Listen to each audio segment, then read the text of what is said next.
Magandang araw po mga followers, busy na naman po kami. Dito po sa aming village ay magpapakain po ang Marilo Thomas Foundation. At di lamang po mga followers magpapakain ng sopas, kundi ngayong araw mga followers ay mismong dito sa aming village ay personal na pupunta po ang Marilo Thomas.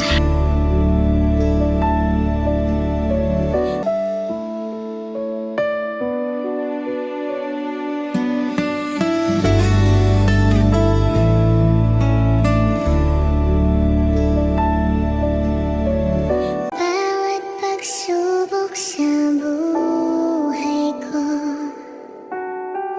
kahit di ko maintindihan, ipinagkakatiwala ko sa'yo.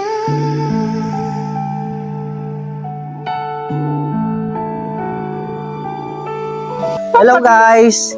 Sa binisita po tayo ni Ma'am Marilo Thomas. Siya po ang Marilo Thomas Foundation na regular po nating sponsor. 3 years na po siya. At dito po pumunta po sa aming village, London. Papunta po dito sa Occidental Mindoro at sa bayan po ng Mamburao. Kaya pagod po yan si Ma'am.